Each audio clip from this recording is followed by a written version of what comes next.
नमस्कार दोस्तों, स्वागत है आप सभी का मेरे YouTube channel OP knowledge point में। दोस्तों, हम लोगों ने शुरू किया है यूनिट ऑप्टिक्स यानी प्रकाशिकी, और प्रकाशिकी के बारे में यह मेरा वीडियो 4 है यानी पार्ट 4 है। इसके पहले 3 वीडियो आ चुका है। यदि आप नहीं देखे हैं तो आप उनको देख लें। पहला वीडियो में हमने बताया है कि लाइट क्या है। लाइट के बारे में बेसिक जानकारियां बहुत अच्छे तरीके से दिए हुए हैं, आप नहीं देखे हैं तो देख लीजिए। फिर सेकेंड वीडियो में हमने बताए हुए हैं कि ऑप्टिक्स क्या है और ऑप्टिक्स कितने प्रकार के होते हैं, और प्रकाश के परावर्तन के नियम को बताए हुए हैं। चलिए दोस्तों, थर्ड वीडियो में हमने बताए हुए हैं कि आपका मिरर क्या है और इमेज क्या है, और मिरर के टाइप्स को बताए हैं। आज हम लोग का टॉपिक है प्लेन मिरर, और हम लोग आज पढ़ने वाले हैं लोग प्लेन मिरर के बारे में, एकदम जीरो से लेकर अनंत तक के एकदम इतिहास को। यदि आप मेरे वीडियो में बने रहेंगे तो आप प्लेन मिरर के बारे में जीरो से लेकर इन्फिनिटी तक की सारी कहानी को जानेंगे। तो चलिए वीडियो को शुरू करते हैं। अगर आप मेरे चैनल पर नए हैं तो चैनल को सब्सक्राइब कर लीजिए। चलिए दोस्तों, तो जानते हैं प्लेन मिरर क्या है। सबसे पहले इसका परिभाषा देख लेते हैं। परिभाषा क्या होता है, यानी कि प्लेन मिरर किसे कहा जाता है, डिफिनीशन जान लेते हैं हम लोग। डिफिनीशन इसका कहता है कि वह दर्पण जिसका परावर्तक सतह प्लेन हो उसे समतल दर्पण कहते हैं। परावर्तक सतह यानी रिफ्लेक्टेड सरफेस जो हो एकदम प्लेन हो उसे प्लेन मिरर कहते हैं। जैसे हम यहाँ पर बनाया एक प्लेन मिरर, एक साइड को कलई कर दिया जाता है और दूसरे साइड जो होता है आपका यही होता है परावर्तक सतह। इसी को कहा जाता है परावर्तक सतह। दोस्तों, किसी वस्तु का इमेज देखना हो तो उसे परावर्तक सतह के सामने ही रखते हैं, तभी हमें उस वस्तु का इमेज इसमें दिखाई देता है। तो आप समझ गए, समतल दर्पण क्या होगा, वह दर्पण जिसका परावर्तक सतह समतल हो उसे समतल दर्पण कहा जाता है। यह इसका परिभाषा है। इस परिभाषा को लगभग सब लोग जानते हैं। यह कुछ खास नहीं है, लेकिन खास अभी कुछ देर के बाद शुरू होने वाला है। दोस्तों, आप वीडियो में बने रहे। चलिए अब देखते हैं हम लोग इसमें प्रतिबिंब का बनना। हमारा टॉपिक है समतल दर्पण में प्रतिबिंब का बनना। चलिए स्टार्ट करते हैं। अगला पॉइंट, समतल दर्पण में प्रतिबिंब का बनना। प्रतिबिंब का बनना। Image formed in a plane mirror. Plane mirror में किस तरह इमेज बनता है, क्या क्या उसकी विशेषताएं होती है, इन सभी बात को। चलिए दोस्तों, तो हम एक प्लेन मिरर बना देते हैं। पहले प्लेन मिरर दिखाई दे रहा है आपको। अब इस प्लेन मिरर में इमेज को दिखाना है तो इसके सामने यानी परावर्तक सतह के सामने एक ऑब्जेक्ट को लेना पड़ेगा। हम यहाँ पर एक ऑब्जेक्ट ले लिए, यानी एक वस्तु को ले लिए। अब इस वस्तु का इमेज इस मिरर में दिखाना है तो हम क्या करेंगे, किसी भी वस्तु का इमेज किसी मिरर में दिखाने के लिए उससे 2 किरण लिया जाता है। तो चलिए हम यहाँ से 2 किरण लेते हैं। एक किरण ले लेते हैं लंबवत, परपेंडिकुलर। दोस्तों, आपको पढ़ाए थे कि जब प्रकाश की किरण प्लेन मिरर पर लंबवत आपतित होगी तो वह उसी दिशा में लौट जाएगी। तो यह उसी दिशा में लौट गई। ये आपका आपतित किरण है, आपतित किरण। और यहाँ जो है आपका परावर्तित किरण है, परावर्तित किरण। इसको कहा जाता है इंसिडेंट रे, इसको कहा जाता है रिफ्लेक्टेड रे।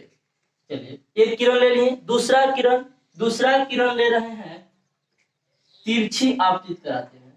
तो दोस्तों, यह जितने एंगल के साथ जाती है उतना ही एंगल के साथ लौट जाती है। जितना एंगल के साथ आपतित हुई है उतना ही एंगल के साथ परिवर्तित हो जाती है। और दोस्तों, इमेज के डिफिनेशन में हम आपको बताए थे कि किसी वस्तु से आती हुई प्रकाश की किरण दर्पण से परावर्तन के बाद जिस बिंदु पर काटेगी उस बिंदु पर ही उसका इमेज बनता है। तो यहाँ ध्यान दीजिए, परावर्तित किरण तो एक इधर जा रही है और एक परावर्तित किरण यह है जो कि ये भी इस दिशा में जा रही है। तो क्या आप सोच सकते हैं कि यह दोनों किरणें आपस में कभी काट सकती है? नहीं काट सकती है दोस्तों। तो क्या करेंगे, इन दोनों परावर्तित किरण को पीछे की तरफ बढ़ाएंगे, इन दोनों परावर्तित किरण को पीछे की तरफ बढ़ाएंगे, तो हम पाएंगे कि वह एक जगह पर काट देती है, एक जगह पर काट देती है। जिस जगह पर ये काटती है उसी जगह पर इस वस्तु ए मान लेते हैं, इस वस्तु ए का इमेज बना हुआ है, ए डैश इमेज है, यह क्या है, इमेज है। तो आपने देखा कि समतल दर्पण में इमेज कैसे बनता है, हमने आपको बनाकर दिखाया और आप बनाना सीख लिए होंगे। फिर से एक बार बता देते हैं, वस्तु से दो किरण लेंगे, हमने एक किरण लंबवत लिया है जो परिवर्तन के बाद उसी पथ पर लौट गया है, दूसरा तिरछा लिया है तो वह जितना कोण के साथ गया है उतना ही कोण के साथ लौट जाता है। और हम जानते हैं कि ये दोनों परिवर्तित किरण जिस बिंदु पर काटती है उसी बिंदु पर प्रतिबिंब बनता है, तो आगे तो कहीं काट नहीं सकती है, तो पीछे की तरफ बढ़ाएंगे और देखेंगे कि यहाँ पर यह काटती हुई मालूम पड़ती है, तो इस जगह पर बन गया वस्तु ए का इमेज। दोस्तों आपको याद होगा हम बताए थे कि जब परिवर्तित किरण काटती हुई मालूम पड़ती है तो जो प्रतिबिंब बनता है वह आभासी प्रतिबिंब होता है, यानी वर्चुअल इमेज या काल्पनिक इमेज। तो अब हम यहां से पढ़ेंगे समतल दर्पण में बने प्रतिबिंब की विशेषता। चलिए अगला पॉइंट हम लोग का होगा समतल दर्पण में बने प्रतिबिंब की विशेषता।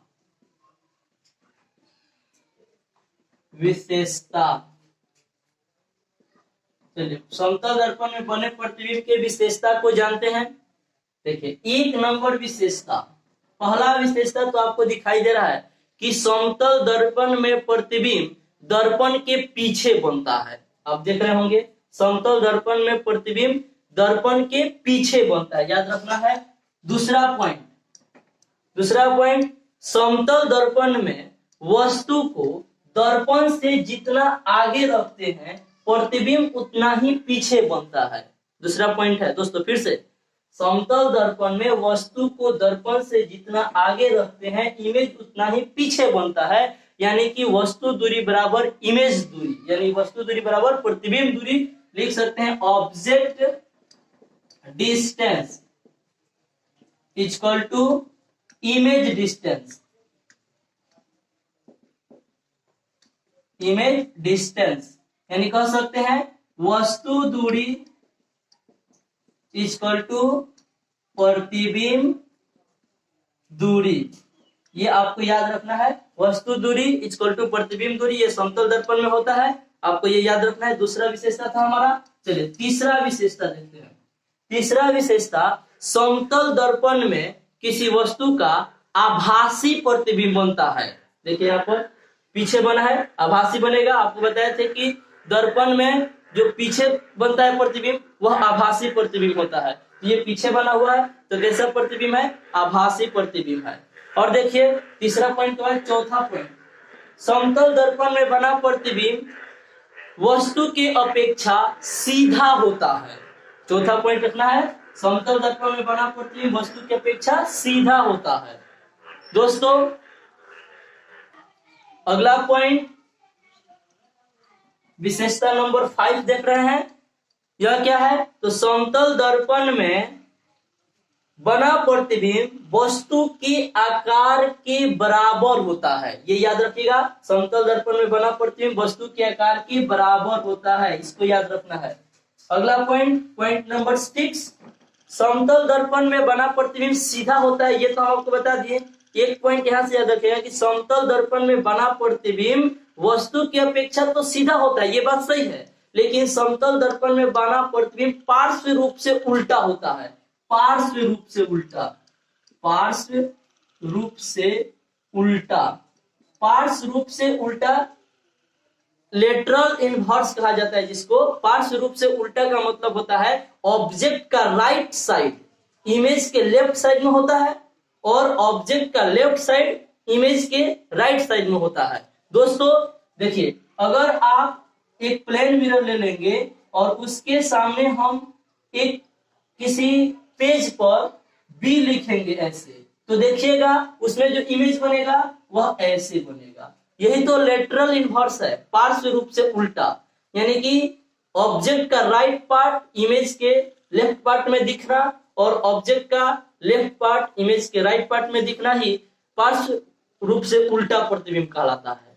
जैसे देखिए, अगर हम यहाँ पर आर लेंगे, यहाँ पर हम आर लेते हैं तो उसमें इस तरह का आर बनेगा, तो यह होता है पार्श्व रूप से उल्टा। तो याद रखिए, समतल दर्पण में बना प्रतिबिंब पार्श्व रूप से उल्टा होता है। तो ये हम यहाँ पर आपको 6 विशेषताएं बताएं समतल दर्पण में बने प्रतिबिंब की, और 6 विशेषता को याद रखना है, ये वेरी इंपॉर्टेंट है। ये एग्जाम में आपसे पूछा जाता है कि समतल दर्पण में बने प्रतिबिंब की विशेषता को लिखें। तो दोस्तों, आई होप आप ये समझ चुके होंगे कि समतल दर्पण में बने प्रतिबिंब की विशेषता क्या होगी। दोस्तों चलिए अगला पॉइंट आपको हम समझाने जाते हैं। आपने एम्बुलेंस देखा होगा, उस एम्बुलेंस पर एम्बुलेंस जो लिखा रहता है वह उल्टे लिखा रहता है, उल्टा लिखा रहता है। ऐसा क्यों? क्योंकि जब वह सामने वाले गाड़ी के साइड मिरर में उसका जब इमेज दिखेगा तो वह सीधा दिखेगा। अब देखिए ना दोस्तों, अगर आर ऐसे लिख रहे हैं तो उसका इमेज ऐसे बना है। अगर हम यहाँ पर काम करते हैं, आर को ऐसे लिखते हैं तो इसमें तो ऐसे दिखेगा ना जी। यही तो कारण है कि एम्बुलेंस पर जो एम्बुलेंस शब्द लिखा रहता है वह उल्टा लिखा रहता है, ताकि जब आगे वाले गाड़ी के साइड मिरर में उसका इमेज बने तो सीधा एम्बुलेंस दिखाई देगा और चालक समझ जाएगा कि एम्बुलेंस आ रहा है और उसको आसानी से साइड दे देगा। नहीं तो अगर एम्बुलेंस सीधा लिखा होता सीधा, तो जो उसके साइड मिरर में इमेज बनता तो वह पार्श्व रूप से उल्टा बन जाता, तो उसे पढ़ने में कठिनाई हो जाती। तो दोस्तों ये आपको याद रखना है कि जो एम्बुलेंस होता है उस एम्बुलेंस पर एम्बुलेंस शब्द उल्टा क्यों लिखा रहता है। आप ये भी समझ गए और आप समतल दर्पण में बने प्रतिबिंब की विशेषता को भी समझ गए। अब हम देखते हैं समतल दर्पण से जुड़ा हुआ कुछ मुख्य बातें। आप इसका स्क्रीनशॉट ले लीजिए।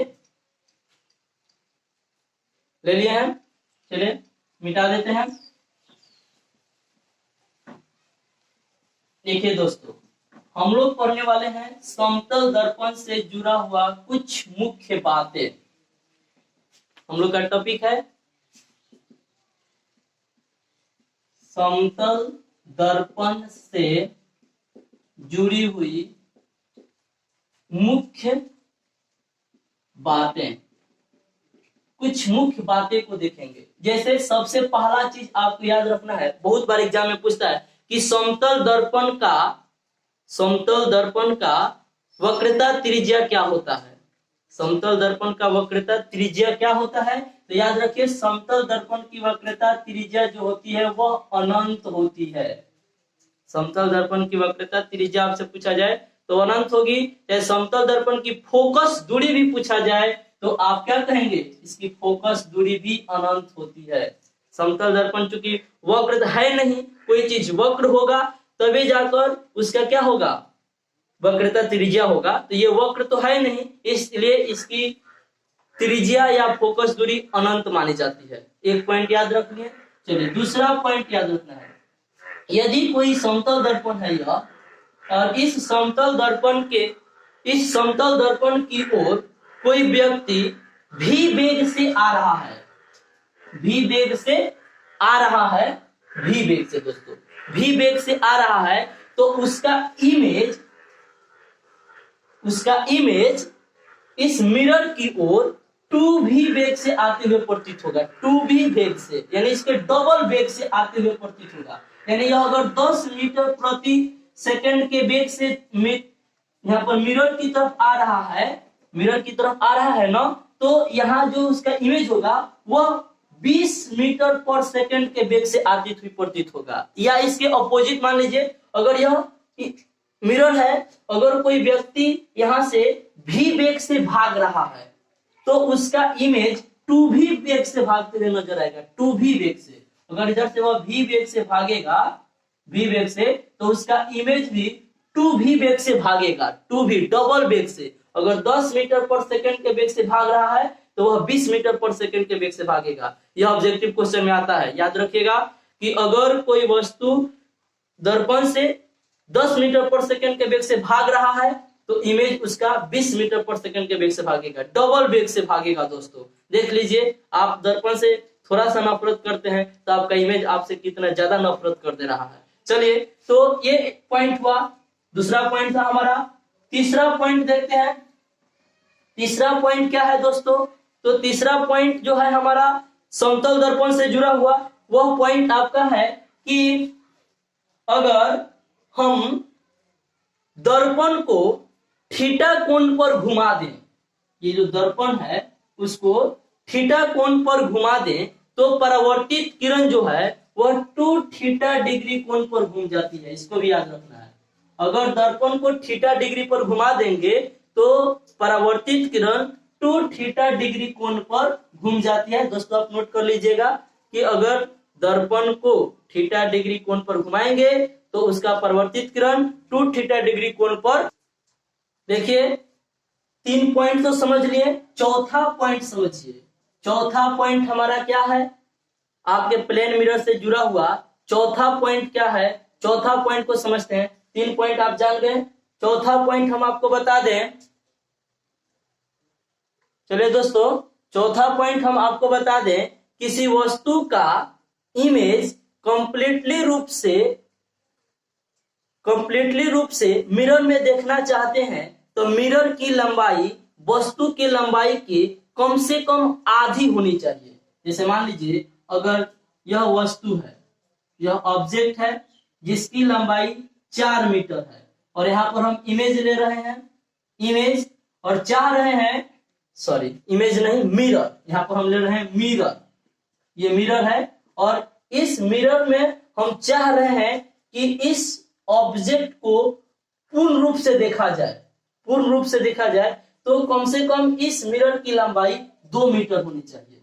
यानी मेरा कहने का अर्थ यह है कि आप किसी वस्तु को पूर्ण रूप से दर्पण में इमेज देखना चाहते हैं तो दर्पण की जो लंबाई होनी चाहिए वह वस्तु की लंबाई के कम से कम आधी होनी चाहिए। आधा से ज्यादा होगा तो चलेगा, लेकिन कम से कम आधी। अगर वस्तु 20 मीटर का है तो मिरर कम से कम 10 मीटर का होना चाहिए। 10 मीटर से ज्यादा भी होगा तो चलेगा, लेकिन 10 मीटर से कम अगर होगा तो उस वस्तु का कंप्लीटली इमेज उसमें सही से नहीं दिख पाएगा। चलिए दोस्तों, अभी वीडियो में बने रहिए। अभी तो हम इंपॉर्टेंट पॉइंट बताना बाकी ही रखे हैं। देखिए, अब हम आपको और कुछ इंपॉर्टेंट पॉइंट बताने जा रहे हैं जो कि काफी शानदार है और उससे जुड़ा हुआ काफी बार एग्जाम में क्वेश्चन पूछता है, और वह है प्रतिबिंब की संख्या, नंबर ऑफ इमेज। हम लोग का अगला टॉपिक आ रहा है नंबर ऑफ इमेज, प्रतिबिंब की संख्या। अगर आपके पास 2 समतल दर्पण है और 2 समतल दर्पण एक दूसरे से थीटा डिग्री पर झुका हुआ है, दोनों के बीच थीटा डिग्री का झुकाव है, तो उस स्थिति में कितने प्रतिबिंब बनेंगे? ऐसा क्वेश्चन बार बार पूछता है दोस्तों, इसलिए आप इस पॉइंट को देखना मिस न करें, जरूर देखें। देखिए, तो नंबर ऑफ इमेज बताने के लिए हमको याद रखना है 360/थीटा, या इसी को लिखा जाता है 2π/थीटा, 2π/थीटा। और 360/थीटा का 3 केस होता है, इसका 3 केस होगा। देखिए दोस्त, 3 केस क्या क्या आएगा? एक केस होगा कि 360/थीटा जब निकालिएगा तो वह इवन नंबर हो जाए, या हो सकता है कि ऑड नंबर हो जाए, या हो सकता है फ्रैक्शनल नंबर हो जाए, 3 केस हो सकता है। जैसे अगर बीच का कोण, मान लीजिए बीच का कोण अगर आपको दे दिया 90 डिग्री, बीच का कोण थीटा का मान दे दिया 90 डिग्री, तो आप निकालेंगे 360/थीटा, यानी कि 360/90, तो काटिएगा तो आएगा 4, आएगा ना 4। तो ध्यान रखें, अगर 360/थीटा का वैल्यू इवन नंबर आ जाए तो नंबर ऑफ इमेज जो होता है वह 360-1, 360/θ-1, यानी 360/θ-1 का यूज किया जाता है। जैसे 360/θ का मान कितना आता है? 4, और -1 कर देंगे तो नंबर ऑफ इमेज कितना हो जाएगा? नंबर ऑफ इमेज इमेज जो हो जाएगा 3 हो जाएगा। फिर से आपको बता दें, अगर 360 बटा थीटा का वैल्यू निकाल रहे हैं और निकालने पर वह सम संख्या आ जा रहा है, सम संख्या 2 4 6 8 10 सम संख्या आ जा रहा है, तो उसमें एक कम कर देना है, नंबर की संख्या एक कम कर देना है, उतना ही प्रतिबिंब बनेगा। जैसे आप देख लीजिए, अगर दोनों के बीच 60 डिग्री का कोण बनता हो, 60 डिग्री का कोण बनता हो, तो 360 बटा 60 काट देंगे 6, तो इमेज की संख्या 6 लिखेंगे दोस्तों, नहीं क्या लिखेंगे 6 माइनस 1, यानी इमेज की संख्या लिखेंगे 5। तो याद रखें, अगर 360 बटा थीटा का मान इवन नंबर आए तो इमेज की संख्या बताने के लिए 1 माइनस कर देना है। चलिए दूसरा पॉइंट आता है, अगर फ्रैक्शनल नंबर आ जाए, फ्रैक्शनल नंबर आ जाए, जैसे आपको दे दिया जाए 360 और बीच का कोण बना हुआ है 50 डिग्री, बीच का कोण यहाँ पर समझ लीजिए कि बीच का कोण जो है यानी थीटा का मान है 50 डिग्री, तो थीटा का मान 50 डिग्री जब यहाँ पर रखेंगे तो आ जाएगा 36 बटा 5, और 36 बटा 5 को करेंगे तो 7.2 हो जाएगा। तो आप क्या करेंगे, उस स्थिति में जो होल नंबर होता है उसी को ले लिया जाता है, यानी कि नंबर ऑफ इमेज जो हो जाएगा वह कितना हो जाएगा 7 हो जाएगा, नंबर ऑफ इमेज हो जाएगा 7। याद रखिए, अगर फ्रैक्शनल में आ जाता है तो जिसका होल नंबर होगा, होल नंबर वही ले लिया जाएगा नंबर ऑफ इमेज के रूप में। अब पॉइंट आता है ये ऑड नंबर पर। दोस्तों ऑड नंबर का खेल बहुत ही मजेदार है, ध्यान दीजिए। कहता है कि अगर 360 बटा थीटा निकालते हैं और उसका मान 360 बटा थीटा का मान अगर आ जाता है आपका ऑड नंबर, तो ऑड नंबर आ जाता है तो देखिए दोस्तों क्या करना है आपको, अगर 360 बटा थीटा का मान निकालते हैं और 360 बटा थीटा का मान आपका ऑड नंबर आ जाता है, ऑड नंबर 360 बटा थीटा का मान आ जाता है आपका ऑड नंबर, तो देखिए दो केस यहां पर बनता है। एक, अगर वस्तु दोनों दर्पण के बीच रखा गया हो, एक केस यह बनता है कि जब वस्तु दोनों दर्पण के बीच रखा गया हो, जैसे ये वस्तु है, मान लीजिए कि दोनों दर्पण के बीच ये लाइन है, इस लाइन पर कहीं वस्तु को रखा गया हो, तब आप क्या करेंगे, इमेज की जो संख्या होगी वह 360 बटा थीटा माइनस 1 करके बताएंगे, 360 बटा थीटा माइनस 1, यानी कि जो वैल्यू आएगा उसमें से एक घटा देंगे। इवन वैल्यू आएगा तो घटाना ही है, लेकिन ऑड वैल्यू भी आएगा और क्वेश्चन कहेगा कि जो वस्तु है वो दोनों दर्पण के बीच में रखा गया है, तब आपको इवन आने पर भी एक घटा देना है। लेकिन अगर ये बात नहीं कहेगा कि दोनों के बीच में रखा गया है और 360 बटा थीटा का मान ऑड नंबर आ जा रहा है, तो उस स्थिति में वही संख्या हो जाता है आपका क्या, number of image, number of image वही संख्या हो जाएगा जो संख्या आपका आएगा, वह बीच में नहीं रखा गया हो, कहीं इधर उधर रखा गया हो।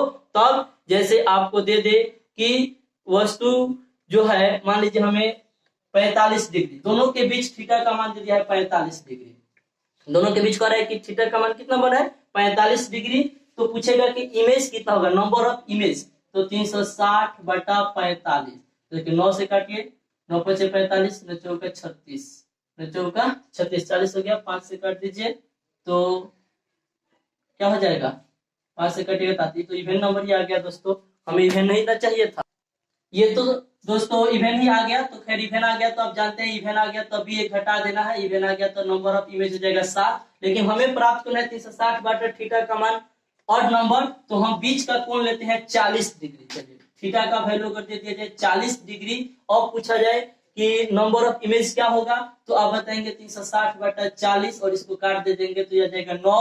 और देखिए क्वेश्चन में यह नहीं कह रहा है कि वस्तु दोनों के बीच में रखा गया है, तो उस स्थिति में आपका नंबर ऑफ इमेज हो जाएगा 9, नंबर ऑफ इमेज हो जाएगा 9। लेकिन इसी क्वेश्चन में ऐसा कहा होता कि वस्तु दोनों दर्पण के बीच में रखा गया है, तो नंबर ऑफ इमेज हो जाता आपका 9 माइनस 1 यानी कि 8 हो जाता, 8 हो जाता। दोस्तों आप समझ गए होंगे, आई होप। आपको सिर्फ याद ये रखना है कि नंबर ऑफ इमेज निकालने के लिए 360 बटा थीटा निकालेंगे, जहां थीटा दोनों मिरर के बीच का कोण है, ठीक है। और 360 बटा थीटा निकालिएगा तो तीन चीज आ सकता है, या तो वो इवन नंबर आ सकता है, या ऑड नंबर आ सकता है, या फ्रैक्शनल नंबर आ सकता है। अगर इवन नंबर आ जाए तो नंबर ऑफ इमेज बताने के लिए एक घटा दीजिएगा, एक। जैसे 4 आ जाए तो एक घटाकर 3 कर देंगे, 6 आ जाए तो एक घटाकर 5 कर देंगे, 8 आ जाए तो एक घटाकर 7 कर देंगे, ये होगा। और देखिए अगर यह ऑड नंबर आ जाए तो ऑड नंबर में अगर कहेगा कि वस्तु बीच में रखा गया है तो क्या करिएगा, 1 माइनस करके लिखिएगा। और अगर कहेगा कि वस्तु बीच में, इसे कहा कुछ नहीं कहा है, कहेगा कि वस्तु रखा गया है केवल, ऐसा कहे तो वही ऑड नंबर उसका आंसर हो जाएगा। अगर फ्रैक्शनल आ जाए तो जो उसका होल नंबर होगा वही आप उसका आंसर लेंगे। आई होप आप ये समझ गए होंगे। चलिए इसका स्क्रीनशॉट ले लीजिए। और अभी इससे भी बेस्ट पॉइंट आपको बताने वाले हैं, स्क्रीनशॉट ले लिए होंगे, इसको मिटाते हैं। और देखिए 2 पॉइंट आपको यहाँ पर हम बताने वाले हैं जो कि काफी बार एग्जाम में पूछा हुआ है। और वह पॉइंट क्या है, देखिए आपसे पूछा जाता है कि यदि दो दर्पण को एक दूसरे के समानांतर रखा जाए, दो दर्पण जो है, दो समतल दर्पण एक दूसरे के समानांतर रखा गया है, तो उसके बीच बनने वाला, देखिए दो समतल दर्पण एक दूसरे के समानांतर रखे गए हैं और इसके बीच में कोई वस्तु रख दिया जाए तो प्रतिबिंब की संख्या क्या होगी। दो समानांतर दर्पण के बीच रखी वस्तु के प्रतिबिंब की संख्या क्या होगी। तो देखिए यहाँ पर थीटा का वैल्यू हो जाएगा 0 डिग्री, तो 360 बटा 0 इक्वल टू इन्फिनिटी यानी अनंत। याद रखिए ये बहुत बार एग्जाम में पूछा गया है कि अगर दो समानांतर दर्पणों के बीच कोई वस्तु रख दिया जाए तो उसके प्रतिबिंब की संख्या होगी अनंत। और दूसरा चीज, दो लंबवत दर्पण हो, यानी दो ऐसे दर्पण हो जिसके बीच का कोण 90 डिग्री हो, 90 डिग्री, और वहीं कोई वस्तु रख दिया गया हो, तो उस स्थिति में उसके प्रतिबिंब की संख्या कितना होगी। तो अभी बताए 360 बटा 90 हो जाएगा, काटेंगे 4, तो बताइए कि जब सम संख्या आ जाएगा तो एक घटा देना है, एक घटा देंगे तो एक घटाएंगे तो क्या आ जाएगा 3। तो दो दर्पण एक दूसरे के लंबवत हो और उसके बीच कोई वस्तु रखा गया हो तो उसके प्रतिबिंबों की संख्या होती है 3। ये आपसे बार बार एग्जाम में पूछा जाता है और ये पूछा जाता है, ये दोनों को आप याद रखेंगे। दोस्तों आप किसी कमरे में बैठकर पढ़ रहे हैं और दो संलग्न दीवार पर अगर दर्पण चिपका दिया जाए तो इमेज कितने बनेंगे, 3 बनेंगे, क्योंकि वहां पर भी 90 डिग्री का कोण बनेगा। तो आप समझ लिए नंबर ऑफ इमेज निकालना। क्लियर, आप समझ गए होंगे अभी तक। और देखिए और बेस्ट पॉइंट क्या बताने वाले हैं हम आपको। और बेस्ट पॉइंट है आज का सबसे इंपॉर्टेंट पॉइंट, वह है यूज ऑफ प्लेन मिरर। सबसे इंपॉर्टेंट पॉइंट मेरा था यह है आपका use of plane mirror. Plane mirror यानी कि समतल दर्पण का उपयोग, समतल दर्पण का उपयोग।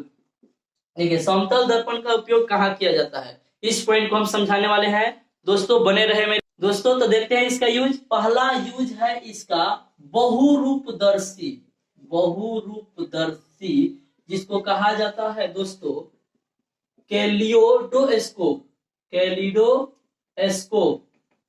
कैलिडोस्कोप में इसका प्रयोग किया जाता है। देखिए कैलिडोस्कोप में क्या किया जाता है, समतल दर्पण का प्रयोग किया जाता है। इस कैलिडोस्कोप में 3 समतल दर्पण समान लंबाई के और समान चौड़ाई के होते हैं जो एक दूसरे से संलग्न होते हैं और उनके बीच 60 डिग्री का कोण बना होता है। दोस्तों याद रखना है कि समतल दर्पण का उपयोग बहुरूपदर्शी यानी कि कैलिडोस्कोप में किया जाता है और इस कैलिडोस्कोप में 3 समान लंबाई और चौड़ाई के समतल दर्पण होते हैं जो एक दूसरे से संलग्न होते हैं और उनके बीच 60 डिग्री का कोण बनता है। आप समझ गए होंगे। दूसरा उपयोग देखेंगे। दूसरा जो उपयोग है इसका किया जाता है परिदर्शी में, परिदर्शी जिसको कहते हैं पेरिस्कोप। पेरिस्कोप में इसका इस्तेमाल किया जाता है। पेरिस्कोप में इसका इस्तेमाल किया जाता है। और पेरिस्कोप में दोस्तों देखिए दोस्तों दूसरा यूज हम बताए हुए हैं कि परिदर्शी जिसको पेरिस्कोप में किया जाता है। और पेरिस्कोप में 2 समतल दर्पण लगे रहते हैं, 2 समतल दर्पण रहते हैं जो एक दूसरे से आमने सामने दो एक दूसरे के साथ संलग्न होते हैं और उनके बीच का कोण 45 डिग्री का होता है। याद रखना है, बहुरूपदर्शी में आपका 3 समतल दर्पण होते हैं, 3 समतल दर्पण होंगे, आप एक दूसरे से संलग्न होंगे, आप बीच का कोण 60 डिग्री होगा। और पेरिस्कोप में 2 समतल दर्पण होंगे, एक दूसरे से संलग्न होंगे और बीच का कोण 45 डिग्री होगा। इस पेरिस्कोप का उपयोग जान लेते हैं। पेरिस्कोप का उपयोग दोस्तों बंगर में छुपे हुए जो सैनिक होते हैं वह जमीन पर चल रहे पैदल सैनिकों को गतिविधियों को देखने में करते हैं, या इस पेरिस्कोप का जो प्रयोग है वह पनडुब्बी में भी किया जाता है, पनडुब्बी में भी इसका इस्तेमाल किया जाता है। और तीसरा उपयोग हम आपको बताते हैं आईना, जिसको कहता है लुकिंग ग्लास। लुकिंग ग्लास में इसका यूज किया जाता है। लुकिंग ग्लास जो हम अपने घर में आईना का यूज करते हैं, उस आईना में भी हम इसका इस्तेमाल करते हैं। दोस्तों आई होप आपको ये वीडियो बहुत पसंद आया होगा, क्योंकि हमने इसमें प्लेन मिरर के बारे में सारे पॉइंट को बताए हैं। दोस्तों अगर आपको ये वीडियो अच्छी लगे तो आप वीडियो को लाइक करें और अपने दोस्तों में शेयर करें और मेरे चैनल को सब्सक्राइब करें, और इसी तरह के अच्छे अच्छे वीडियो को पाने के लिए मेरे वीडियो में बने रहें और अपने दोस्तों को भी इसके लिए प्रेरित करें कि वह हमारे वीडियो के साथ जुड़ें और हम आपको अच्छा कंटेंट देने का प्रयास करेंगे ताकि आपकी जो तैयारी हो वह बेस्ट तैयारी हो। चलिए आज का हमारा क्वेश्चन है, जैसे कि हम हर रोज की तरह क्वेश्चन पूछना शुरू किए हैं, अब हर रोज 2 क्वेश्चन पूछेंगे, आपको उसका जवाब कमेंट बॉक्स में देना है। दोस्तों आपके जवाब का मुझे इंतजार रहेगा, इसलिए जवाब देना ना भूलें। देखिए पहला क्वेश्चन हमारा आपसे पूछा जा रहा है। पहला क्वेश्चन आपके बताना है, फर्स्ट क्वेश्चन है वायु में प्रकाश की चाल कितनी होती है? वायु में प्रकाश की चाल क्या होता है? वायु में प्रकाश की चाल बताना है आपको। दूसरा क्वेश्चन है, आपको बताना है हर महीने अमावस्या और पूर्णिमा होता तो है, लेकिन सूर्य ग्रहण और चंद्र ग्रहण क्यों नहीं लगता है? दोस्तों इन दोनों क्वेश्चन का मुझे इंतजार रहेगा। थैंक्स वीडियो देखने के लिए। मिलते हैं एक नए वीडियो में नए टॉपिक के साथ, तब तक के लिए नमस्कार।